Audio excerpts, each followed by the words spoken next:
Começar nossa aula de hoje. Vamos orar. Pai Celestial, nós te bendizemos e te exaltamos, porque o Senhor é bom, sua misericórdia dura para sempre, e é um privilégio poder estudar a tua palavra. Ministra aos nossos corações, ensina-nos com unção do Santo Espírito de Deus. Nos leva além das nossas capacidades naturais, mas nos leva a uma percepção profunda com revelação do Espírito Santo. É o que nós precisamos, te ouvir. Em nome de Jesus, amém. Amém?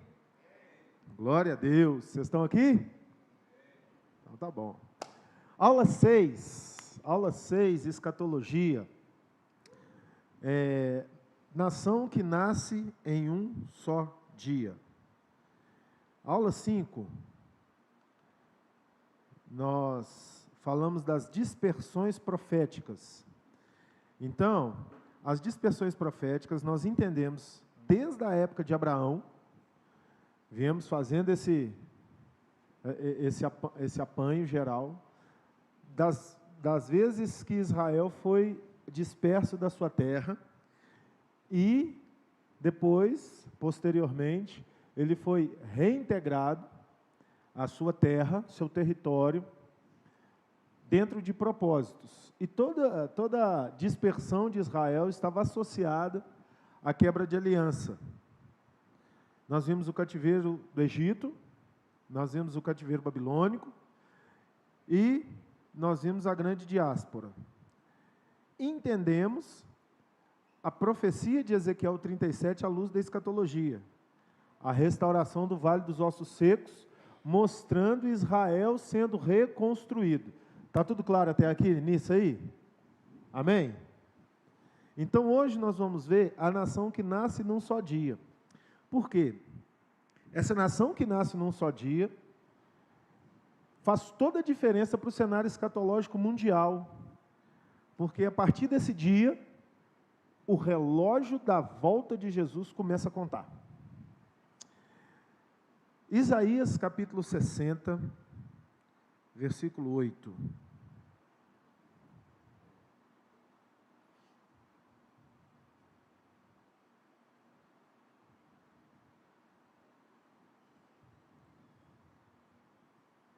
A precisão da palavra de Deus, às vezes, me assusta.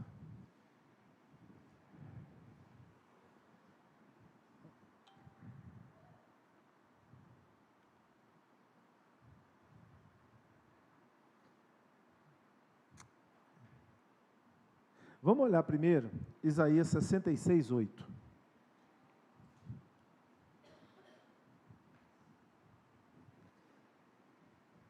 Quem jamais ouviu tal coisa?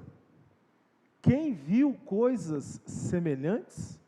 Poder-se-ia fazer nascer uma terra em um só dia? Nasceria uma nação de uma só vez?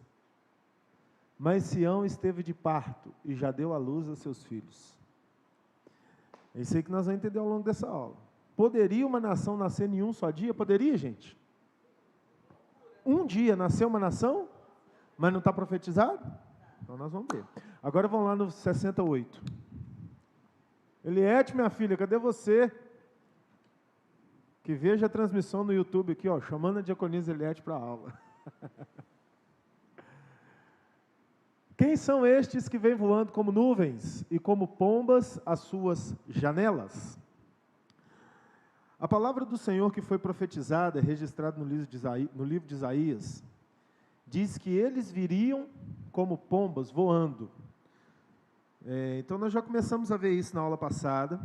Eu mostrei para vocês alguns retornos do povo judeu, lembra? Que eu mostrei na aula passada? E aí deu um enfoque principal no retorno da África, dos judeus da África, lembram disso, né? Então eu mostrei aqui naquele documento da aula passada. Aí eu disse que tiveram outros vários retornos ao longo da história. Lembram disso? Lembra? Você tem que lembrar, gente. Lembrar. Então tá. Então vamos lá. Quadro 1. O que não é escurão, não. Tem um que é escurão e tem outro que é mais clarinho. Coloca ali para mim, fazendo favor.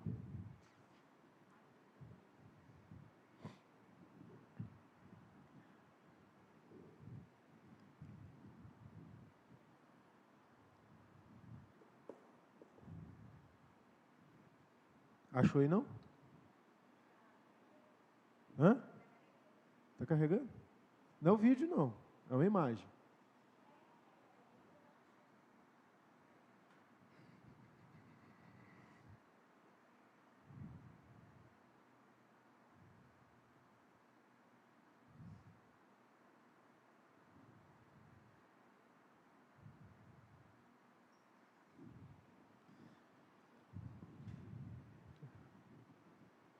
Vou esperar a imagem sair ali, que eu preciso dela.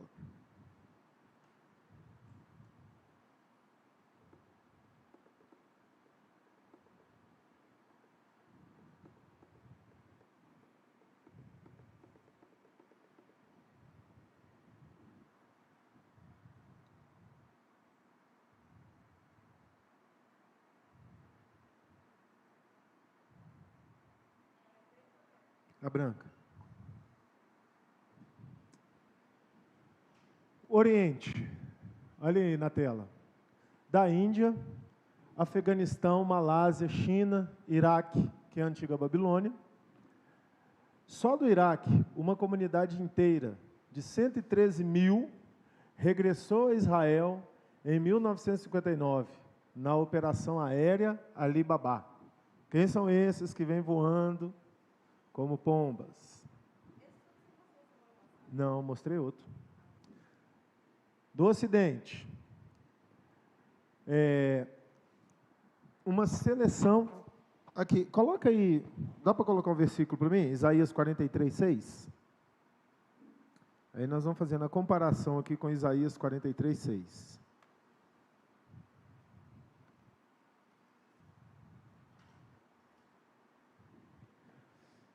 Três, 43, 6.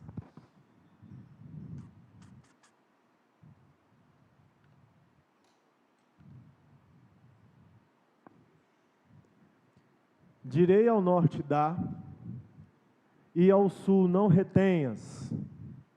Trazei meus filhos de longe, e minhas filhas da extremidade da terra.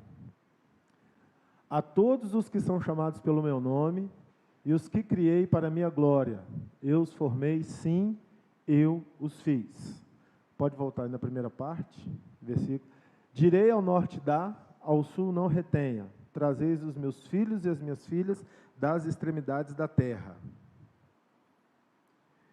Então, ó, do Oriente, do Ocidente,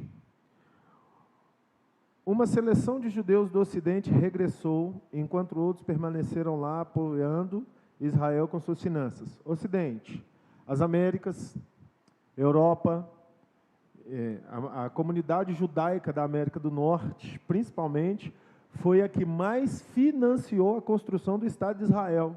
Os judeus desses países mandavam, ainda mandam, centenas de milhares de dólares para a construção do Estado de Israel. Tem uma mulher judaica aqui, eu esqueci o nome dela agora, que ela mandou milhões de dólares de oferta para que o Estado fosse reconstruído, porque a ONU falou, está liberado, o Estado é Israel. Mas como que eles iam construir um Estado? Fazer poder político funcionar, fazer poder executivo, construir uma nação. Precisava de muito dinheiro. Então, do Ocidente, esse dinheiro veio para Israel a partir do Ocidente. Europa, América do Norte. Direi ao norte, direi ao sul, não retenhas, trazeis os meus filhos e as minhas filhas da eternidade da terra. Lá. Ao norte dá, vamos para o norte. Lá na imagem, há cerca de 3 milhões de judeus na União Soviética. Por uma ordem divina, todos sairão no ano de 1990. E muitos milhares regressaram a Israel. Então, do norte, isso aqui está falando, né, de 1990, é informação já acontecida. Então, do norte, vieram aproximadamente 3 milhões de judeus da União Soviética. Eles vieram, vai parar. Eles vieram do norte, voltando para Israel. Então, nesse processo de reconstrução do Estado, dessa chamada aliá. Ao sul, não retenhas. Do Iêmen, do sul de Israel, olha lá, do Iêmen, uma comunidade de 43 mil judeus iemitas atravessou a península da Arábia e chegou à colônia britânica de Aden, rumo à terra de seus pais, dizendo ter chegado a hora de partir. Então, essa comunidade de judeus do Iêmen voltaram para Israel, quando Israel ainda era um território britânico, nós vamos entender isso daqui a pouquinho, e eles chegaram lá dizendo: é chegada a nossa hora de voltar para a nossa terra. Então, o mover profético já estava dentro dos judeus, eles já estavam sabendo disso. Olha lá, Jeremias 16, 14 a 16. Portanto, eis que dias vêm, diz o Senhor, em que não dirá mais: vive o Senhor, que fez subir os filhos de Israel da terra do Egito, mas sim, vive o Senhor, que fez subir os filhos de Israel da terra do norte e de todas as terras para onde os tinham lançado, porque eu os farei voltar à sua terra, que dei a seus pais. Então, o que eu estou querendo mostrar para vocês nesses quadros? As profecias, pode colocar o escuro agora, Brenda, por favor. As profecias e o cumprimento delas. Eles têm que voltar. Então, antes da nação ser instituída, eles já estão voltando. Vamos continuar lá, com mais aliás. 1882 a 1904. Isso aqui é para vocês verem como que antes da fundação do Estado de Israel, eles já estavam se movimentando para voltar para a região dos judeus que estavam espalhados sobre toda a terra. 25 mil dos países Europa Oriental, Rússia, Romênia e Iêmen do Sul. Ano de 1904 a 1914, 40 mil migrantes, países, Rússia. 1919, 35 mil imigrantes, Rússia, Polônia, Europa Oriental. Quarta aliá, 1924 a 1928, 67 mil, Polônia, país Europa Oriental. 1930 a 39, 25 mil, Alemanha, Áustria, Polônia, Romênia, Grécia, Iêmen e Iraque. Outro versículo profético aqui. Então no meu coração dirás: quem me gerou estes, visto que eu era desfilhada e solitária, exilada e errante? Quem, pois, me criou estes? Fui deixada sozinha. Estes, onde estavam? Então, o que é tudo isso? Movimentos do povo de Deus voltando para a sua terra. Então, eu mostrei para vocês, já próximo da constituição do Estado de Israel, que foi nos anos da década de 40, e antes disso acontecer, que são essas aliás, retorno. O povo voltando para a sua terra. Que terra? Uma terra que não era terra, que estava sob domínio dos ingleses, não tinha língua, e eles começaram a voltar. Para morar onde? Para viver de quê? Que mover? O que motivou esse povo a voltar? Um mover profético. Porque o povo judeu estava espalhado sobre a terra, a ponto de nem o hebraico mais ser falado. Quase 2000 anos. Aí agora, no início do século 20, eles começam a se despertar e voltar para a sua terra. Será que isso é por acaso? Será que isso é por acaso? Entendem? Nação que nasce em...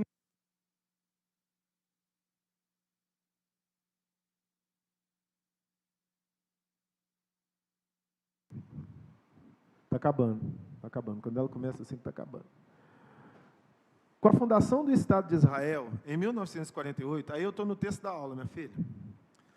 Tudo que está acontecendo no Oriente Médio e no mundo passou a ter ligação direta e indireta com o cumprimento das profecias. Israel é hoje um canal através do qual se cumpre a palavra profética, começando pelo modo de sua fundação em um só dia.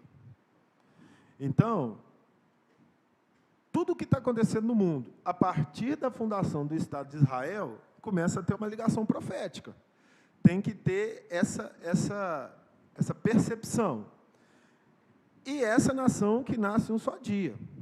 Ao olharmos para o texto de Isaías 66:8, é impossível negar o cumprimento dessa profecia. Qual o texto de Isaías 66:8? O texto...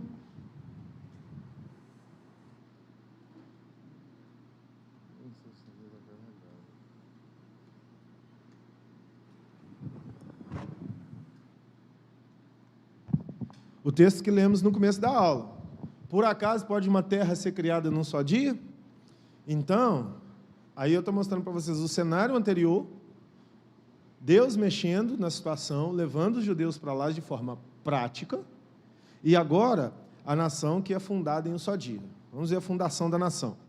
Em 14 de maio de 1948, está ali na tela, ó, é proclamada por David Ben-Gurion a independência da nação de Israel.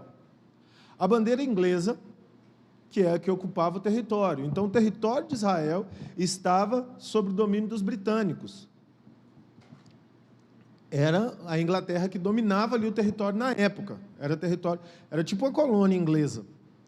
Tipo, nós temos aqui a Guiana Francesa, não é? A Guiana, a França que domina a Guiana. Então, o Estado de Israel, a terra que seria de Israel, estava dominado pelos ingleses. Ninguém mexia naquilo. Ninguém mexia naquilo. Desde o ano 70 depois de Cristo, vários impérios foram dominando, e o último império que caiu nos pés dos ingleses. E os ingleses tomaram a terra com grande exploração petrolífera. Quem vai largar um território que tem petróleo? Pode trazer. Quem vai largar um território que tem petróleo? Não larga o osso de jeito nenhum. Obrigado. Tá bom. Nós temos que entender essas coisas com a visão espiritual que está por trás disso. É isso que eu quero que vocês entendam. A independência da nação de Israel. A bandeira inglesa foi tirada, desce do mastro, e a bandeira de Israel é levantada na mesma terra dada por Deus aos seus pais. E isso acontece em um só dia.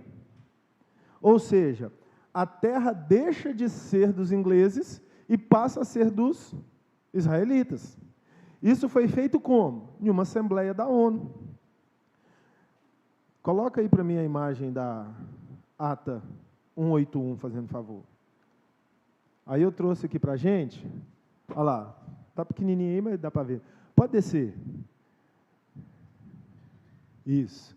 Edição do dia 30 de novembro de 1947. O predecessor anunciado na primeira página, decisão histórica da ONU, partilha aprovada, por mais de 2 de 3. Então, desce aqui agora o documento, fazendo favor. Esse documento, ele está no museu, que é a ata da Assembleia 1, isso, pode descer mais, da Assembleia 181 da ONU, olha lá, dá para vocês verem aqui? Yes, no. Afeganistão, votou não. Argentina, se absteve. Austrália, votou sim. Bélgica, votou sim. Bolívia, sim. Brasil, sim. Bielorrússia, sim. Então, esses aqui são os que votaram. Aqui, do lado, uma quantidade de nações, e do outro lado, outra quantidade de nações. Então, essa é a ata dessa decisão, que aos olhos de homens é apenas uma decisão para a constituição de uma nação. Mas aos olhos proféticos, olha o poder que tem isso. Poderá uma nação nascer em um só dia? Nasceu. Nasceu em um só dia. E aí nós temos aí o histórico irmão Oswaldo Aranha, que é um brasileiro, que nessa eleição da ONU empatou. Eu acho que ficou 33 a 33. E ele deu um voto, que é chamado voto de Minerva, porque ele ocupava um cargo na ONU, e aí o voto dele definiria. Então, se ele votasse contra, o Estado de Israel não seria erguido. Se ele votasse a favor, o Estado de Israel seria erguido. E estava na mão dele, e ele votou sim, brasileiro. Interessante isso, né? E quando ele vota sim, o mundo inteiro teve que se render a essa assembleia. Vai existir a nação de Israel. Amém? Tudo lindo, né? Tudo lindo, né? Mas vocês acham que foi fácil assim? Vocês acham que Satanás ficaria na dele? O que Satanás quer com destruir a nação de Israel, que eu já falei na outra aula? Por que ele não quer que a nação de Israel funcione? Porque Jesus vai reinar de lá. Se Jesus vai reinar de lá, o rei tem que ter uma nação. E a nação do rei é qual? Israel. Então a nação de Israel tem que existir. A nação já existe. Só que aí, beleza, existe. Não, aí antes de entrar no quente aqui, vou entrar na restauração da língua.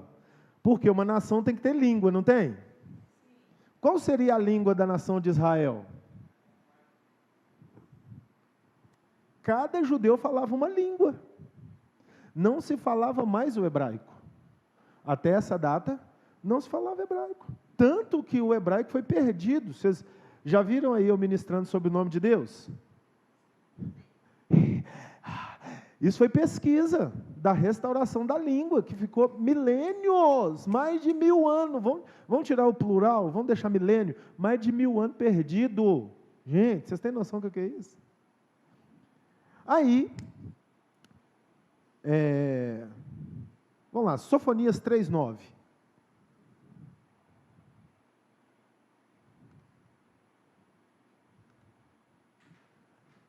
Porque então darei lábios puros aos povos, para que todos invoquem o nome do Senhor, para que sirvam com o mesmo espírito. Só esse. Lábios puros, que precisam falar de uma língua original. Então, a comunicação de Deus, e isso é muito importante, lábios puros aos povos é o quê? Quantas coisas a gente fala da palavra no português que trazem um sentido diferente do original hebraico? Quantas? Vou dar um exemplo simples para vocês. Mateus capítulo 27, a partir do versículo 3, coloque aí para mim. Mateus 27, 3. Para vocês entenderem o que é essa pureza de os lábios, para que clamem. Esse é até da mensagem de hoje, vou adiantar a mensagem de hoje. Vendo que fora condenada, trouxe, lê para mim. Vendo que fora condenado, trouxe, beleza. No português está arrependido, não está? Mas no original hebraico, sabe o que esse texto está querendo dizer? Com remorso. Existe diferença de arrependimento e de remorso? Então, no português, foi traduzido como arrependimento, o tradutor, e isso passou pelo... Na verdade, isso foi copiado no grego.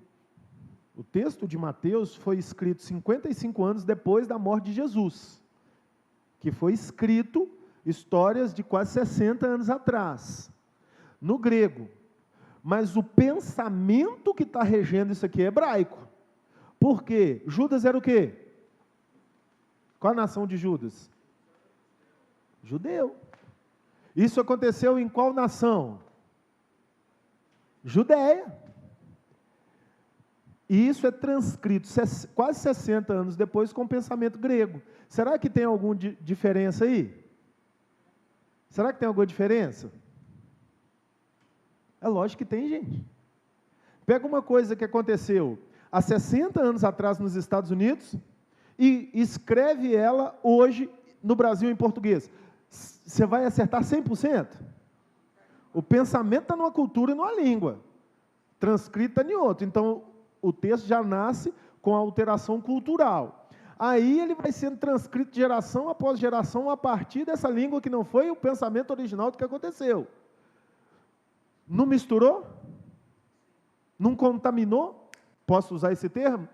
Por isso que Oséias está falando, nos darei lábios puros, para que os lábios das nações sejam puros para buscar o Messias, o Redentor, a língua original dos acontecimentos precisa ser restaurada. E lembre-se que nós estamos numa janela cósmica, ou seja, vou tirar esse termo, né? Nós estamos num período da história onde não tem língua hebraica. 1940, antes da fundação do Estado de Israel. Então, como é que vai restaurar o pensamento se não tem a língua do pensamento? Ok? Então, beleza. Diga. Já traz remorso? Não existe isso, meu filho. Tira isso da sua cabeça. Todos vocês. Não existe a melhor tradução da Bíblia. Existem traduções que abordam alguns pontos melhor, outras abordam outros pontos melhor. Por exemplo, a King James tem coisas muito boas, mas ela tem, em termos de termo, tem termos que ela arrebenta com a essência original do hebraico. Por quê? A King James foi uma tradução encomendada pelo rei James da Inglaterra, no ano 575, acho, pouco depois da Reforma, uns 40 anos depois da Reforma, e ele encomendou essa tradução para confrontar muitos hábitos dos bárbaros. Então, alguns termos vêm confrontando alguns hábitos dos bárbaros. Bom, não vou aprofundar nisso, senão confunde a cabeça. Então, assim, tem que buscar a fonte. Qual a fonte? Do Velho Testamento hebraico, do Novo Testamento grego, mas com a cabeça hebraica. Então, tem que trazer do grego para o hebraico, para a gente ter segurança. É isso aqui que está falando. Agora, não adianta desenvolver paranoia com isso, senão você vai perder a credibilidade na palavra. Não percam, gente, a palavra é a palavra. Amém? Mas quando a gente precisa ir no nível mais fundo, a gente precisa conhecer as fontes. E é isso que eu estou abordando aqui. A fonte não existia até 1947. Agora ela passa a existir. E quem é o cara? Vamos lá, vamos ver o nome dele. Aqui, Brendinha, sobe aqui para mim fazer um favor. Isso. Nenhuma nação perdeu sua língua para depois recuperá-la. Atualmente, ninguém fala a antiga língua egípcia. Aí eu coloquei alguns exemplos aqui, babilônica, medo-persa e por aí vai. Várias línguas que se perderam ao longo da história. Então, se a gente pegar as tribos indígenas, africanas, nós vamos pegar centenas de dialetos, línguas que se perderam, não se fala mais. Por exemplo, vamos pegar dentro do Brasil nosso, Tupi-Guarani. Alguém fala Tupi-Guarani? Mas era uma comunicação que existia, que se perdeu. E nenhuma na história da humanidade, da antropologia, foi recuperada. O que perdeu, passou a se falar outros tipos de idiomas. Mas o hebraico foi recuperado. Um estudioso judeu chamado Eliezer ben Yehudá, viveu de 1958 a 1922. Começou a trabalhar no início do século XIX, ou seja, ano 1801 até 1900, século XIX, tentando reviver a língua hebraica, que morrera. Agora, isso aqui me deixa apaixonado. Com suas, quantas palavras? Quantas? 7.000. Palavras originais, relacionadas à adoração no templo. A base da língua hebraica eram as palavras de adoração a Deus. E quantas elas são? 7. Ah, não tenho 7 ali mais não. Tem embaixo. Só brincadeira, gente, só brincadeira. Diga, pastor Everton.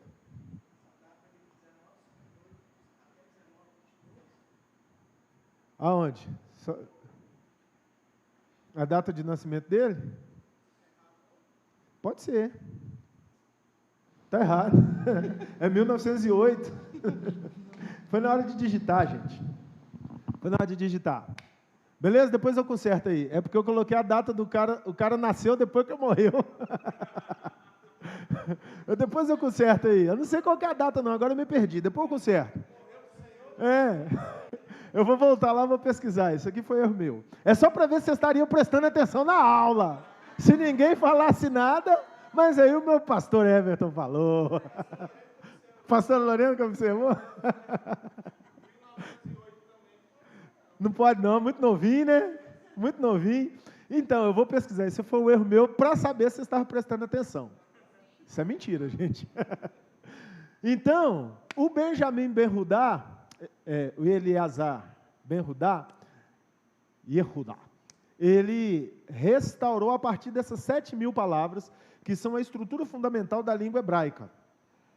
Palavras originais relacionadas à adoração no templo, conforme eram usadas pelos sacerdotes. Dessa plataforma, ele começou a estudar toda a língua hebraica, reconstruiu o alfabeto hebraico, reconstruiu a estrutura básica e restaurou a língua hebraica.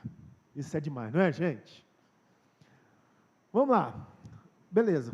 Então, pode ir subindo.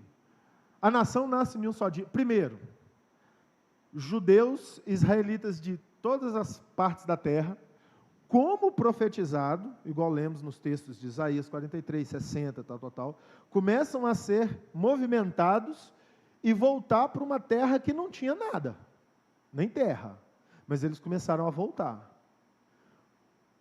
Em menos de 40 anos desse movimento, que foi do início do ano 1900 até 1947, acontece uma situação e em um dia Israel é instituído como nação. E aí começam-se a voltar de várias outras partes da terra, já financiado pelo governo hebreu, judaico, o retorno dos israelitas. Ou seja, tudo cumprido à risca. O povo volta, a nação precisa ter povo, não precisa? Então o povo volta, a nação é instituída, a língua é estabelecida. Tem tudo que precisa agora para um governo, não é? Só que, aí que pega aqui, ó. Como nos dias de Josué, Deus precisou defender Israel. Lembra da aula passada que eu falei que quando Josué entra em Canaã, ele tem que destruir os 31 reinos com um povo que era, nem agricultor era amassador de barro no Egito, e que ele destrói esses 31 reinos, a história se repete. Vamos lá. A guerra começou no dia da partida dos ingleses, 14 de maio de 1949. Meses depois da instituição do Estado de Israel, que foi 48, que nós lemos aqui, no novembro de 48. Então, 14 de maio, os ingleses juntam tudo e vão embora. A terra agora é de Israel. Aí eu peguei ali alguns pedaços dos versículos. Josué, capítulo 23, 3, 10, capítulo 23, versículos 3 e 10, 24, versículo 12. Não precisa colocar não, que eu já escrevi aqui, Brenda. Porque o Senhor, vosso Deus, é o que pelejou por vós. Um só homem dentre vós perseguirá 1000.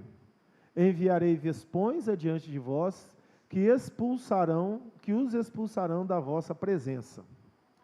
Então, 15 de maio de 48, 7 nações se opuseram. Outro erro meu aqui, ó, é 14 de maio de 48. Isso é porque não tem revisor, gente. Eu não tenho revisor, tá vendo? Eu tenho que escrever e revisar. Vou eleger um revisor aí, tá? Então, um dia depois da saída dos ingleses, que foi 14 de maio de 48, 15 de maio, 7 nações, olha só que emblemático, gente, 7.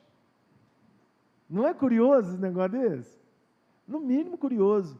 7 nações se opuseram aos judeus, que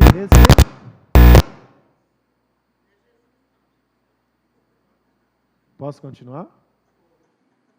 Você encostou o pé no cabo aí, fica esperto com esse pé aí. Ó. Posso continuar? Agora que eu queria que o pastor Alisson estivesse assistindo a transmissão, para você sentir a sua alma torcer lá dentro. A defensora lá, dos frascos e comprimidos. Vamos voltar. 7 nações se opuseram aos judeus, que recentemente haviam voltado ao lar, declarando-lhe guerra. Ou seja, gente, a nação ainda não era nação, era um povo frágil.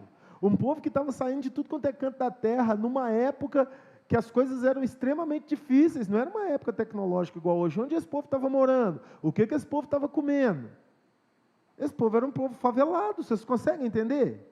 Um povo que não tinha recurso nenhum. Mesmo que tivessem dinheiro, eles estavam vivendo numa situação sem recursos, porque não tinha dado tempo nem de construir nada ainda. Eles chegaram ontem, hoje. Iraque, Jordânia, Síria, Líbano, Egito, Arábia Saudita e Iêmen declaram guerra contra Israel. Menos de 10 mil judeus, homens mal armados, devia ter canivete, faca de açougueiro, devia ter essas coisas. Enfrentaram mais de 100 mil ferozes inimigos equipados com o mais moderno material bélico. Mais uma vez, Israel teve que prevalecer. Coloca o vídeo para mim. Coloquei um vídeo aí.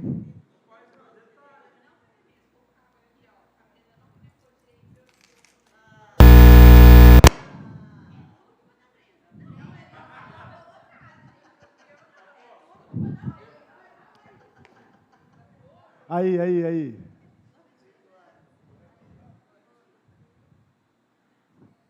Temas militares atuais. Neste vídeo falaremos sobre o porquê Israel Peraí. sua fundação. Peraí, isso, abaixa o volume.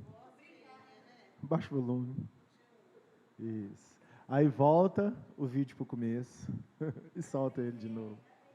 Então vamos lá. Eles chegam a Israel agora, eles não têm força nenhuma, e 7 nações se levantam contra eles para os destruir. O que é isso? Isso são lupas que a gente vai percebendo cada vez com mais intensidade a intervenção de Deus por esse pedaço de terra, que nós vimos na aula passada o porquê, não vimos? A imagem do globo, a localização geográfica, e aí a gente vai entendendo com mais profundidade esses porquês. Esse vídeo vai falar um pouco dessa guerra e um pouco de outras. Ele é 6 minutos, vamos assistir. Agora pode soltar, minha filha. Caros amigos, bem-vindos a mais um episódio de Hoje no Mundo Militar, um canal exclusivamente dedicado à discussão de temas militares atuais. Neste vídeo falaremos sobre o porquê Israel, desde a sua fundação, nunca foi derrotado num grande conflito. Se você quer estar sempre sintonizado com as principais notícias da área, siga o canal nas redes sociais. Hoje no Mundo Militar está no Twitter, no Facebook e também no Instagram. Os links estão todos aqui na descrição. No dia 14 de maio de 1948, o 14 de Reino Unido, maio. após décadas de presença naquela parte do mundo, abandonou em definitivo a região que hoje corresponde a Palestina e Israel, o que levou os israelenses a declararem, nesse mesmo dia, a sua independência. Exatamente no dia seguinte, 15 de maio de 1948, o Egito, a Jordânia, o Iraque, a Síria, o Líbano, a Arábia Saudita, o Iêmen, apoiados por uma força expedicionária árabe de todas as partes do mundo, invadiram o recém-criado Estado de Israel com mais de 60 mil soldados por todas as suas fronteiras. Hassan Pasha, o secretário-geral da Liga Árabe, disse no início daquela guerra: "Vamos empurrar e afogar os judeus no mar. Faremos um massacre que será lembrado por toda a história." No entanto, contra todas as expectativas, Israel venceu aquela guerra. O mesmo aconteceu na Guerra do Sinai, em 1956, na Guerra dos 6 Dias, em 1967, na Guerra de Atrito, que terminou em 1970, na Guerra do Yom Kippur, de 1973 e em tantas outras, com muitas delas colocando Israel contra coalizões gigantescas de países árabes, com destaque para a Guerra do Yom Kippur, quando Israel foi atacado por 9 países, incluindo Cuba e a Coreia do Norte, todos eles fortemente armados com as armas soviéticas mais modernas da época. E em todas elas, Israel saiu vencedor. Mas como isso foi possível? Há muitas teorias e fatores que explicam e justificam essa impressionante sequência de vitórias, com uma delas sendo a estratégia adotada por Israel, tanto a nível ofensivo como defensivo. Israel é um país pequeno, com uma área menor do que a do estado de Sergipe, que é o menor dos estados brasileiros, o que significa que, em termos defensivos, os israelenses pura e simplesmente não podem recuar. Na Segunda Guerra Mundial, a União Soviética empregou muito a estratégia da chamada terra arrasada, recuando e cedendo aos alemães amplas áreas, destruindo as infraestruturas das regiões antes de abandoná-las e reagrupando centenas de quilômetros na retaguarda para preparar contra-ataques. Mas Israel não pode fazer isso, pois está cercado pelo Mediterrâneo de um lado e por inimigos do outro. E por isso, a estratégia defensiva dos israelenses é atacar e avançar pelo interior do território inimigo. Isso aconteceu, por exemplo, na Guerra dos 6 Dias, quando Israel se viu cercado por mais de 240 mil soldados do Egito, da Síria, da Jordânia e do Iraque.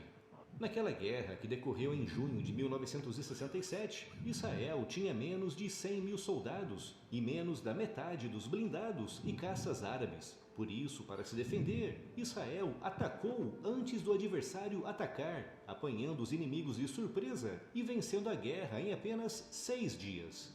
Outro motivo para tantas vitórias é o nível de liberdade de ação dada aos militares israelenses. Israel sempre dedicou muito investimento ao treinamento e formação dos seus soldados e oficiais, o que significa que durante os combates, esses militares estão preparados para agir por conta própria, aproveitando e explorando as falhas e brechas dadas pelo inimigo. Israel sabe que os seus militares são bem treinados a nível tático e estratégico, por isso, quando estão no terreno, os comandantes não precisam passar por longas filas de tomada de decisões. Eles estão livres para agir, bem ao contrário dos árabes, obrigados a seguir uma rígida, emperrada e muito burocrática cadeia de comando para cada movimento no campo de batalha. Outro fator decisivo são os equipamentos israelenses, que sempre estiveram equipados e armados com o melhor que há disponível no mundo, com destaque para o carro de combate Merkava, que na sua versão 4, equipado com Trophy, é perfeito para combates de proximidade em ambiente urbano. A Força Aérea Israelense conta com caças muito personalizados, como o F-15I, uma versão especial do F-15E Strike Eagle, feita especialmente para Israel, e também o F-16I Sufa, outro caça feito sob medida para as necessidades israelenses, diferente de todos os outros caças F-16 em operação no mundo. Com o mesmo acontecendo com o novíssimo F-35, com Israel recebendo uma versão muito personalizada, com sensores e sistemas de armas projetados e construídos por eles próprios. Mas além de todos esses motivos, há um ainda mais importante. Há mais de 2.500 anos, Sun Tzu disse que se você cercar o inimigo, você deve oferecer a ele ao menos uma rota de fuga, pois um inimigo sem possibilidade de fuga irá combater até a morte. E é isso que acontece com Israel. Os israelenses sabem que se não lutarem, que se não derem tudo na linha da frente, tudo que está na retaguarda será empurrado para o mar e destruído. Para Israel não há outra opção a não ser vencer. Para Israel não há outra opção a não ser vencer. Gente, é fora de qualquer racionalidade humana um país do tamanho do estado de Sergipe, um país que agora está com 70 anos, com um exército pequenininho, enfrentando 9, 12, 15 nações ao mesmo tempo. Vocês viram aí? Até Cuba e Coreia do Norte entrando na briga contra Israel. E quando se fala em matéria de guerra, Israel vai entrar, hoje em dia, toda nação fica com medo. O que esse povo tem, senão a mão de Yahvé sobre eles? E outra coisa, vocês viram aí, o território deles é inimigos de um lado e mar do outro. Ou eles rebentam com os inimigos, ou eles vão para o mar, eles não têm saída. E eles têm prevalecido guerra após guerra. Tem uma das guerras que eles tinham um exército de 700 mil soldados e lutaram contra 30 milhões de inimigos, somando os exércitos de todas as nações que se levantaram contra eles. Então, todas essas coisas, elas precisam nos ensinar o que está em Jó, capítulo 42, versículo 2.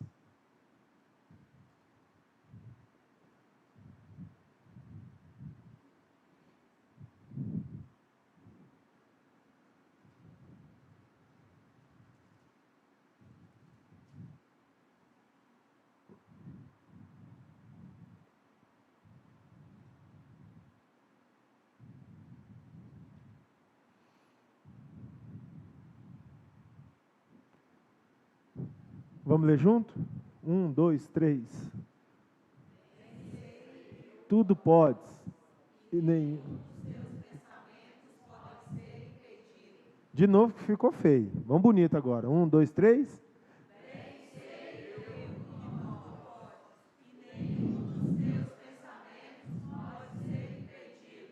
Mais forte agora, gente. O eu ali rebentou com vocês, né? Então, bem sei eu. 1, 2, 3. Bem sei eu que tudo podes, e nenhum dos teus pensamentos pode ser impedido. Vocês viram aí na prática que nenhum pensamento de Deus pode ser impedido? Ele escolheu aquele povo? É ali que vai acontecer. Venha o mundo inteiro contra.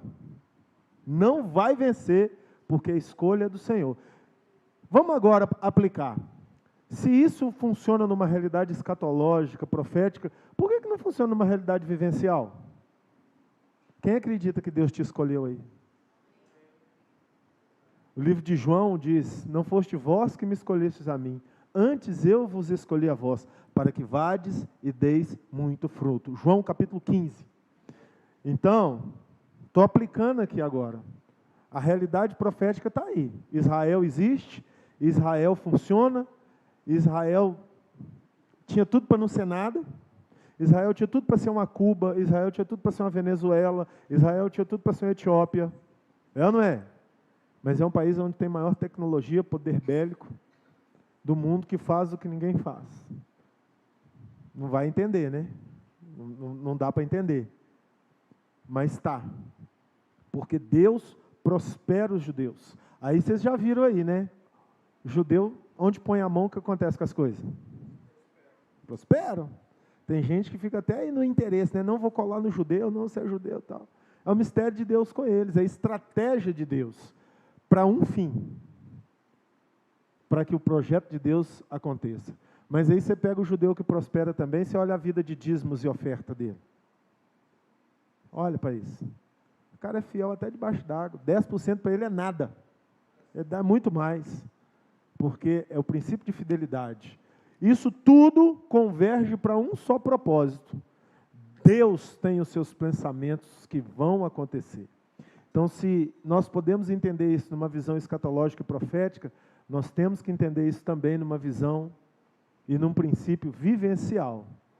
Nada pode destruir a sua vida, se Jesus estiver reinando no seu coração. Você também é uma Jerusalém, onde Cristo quer reinar eternamente. Amém? As palmas aplaudam o Senhor.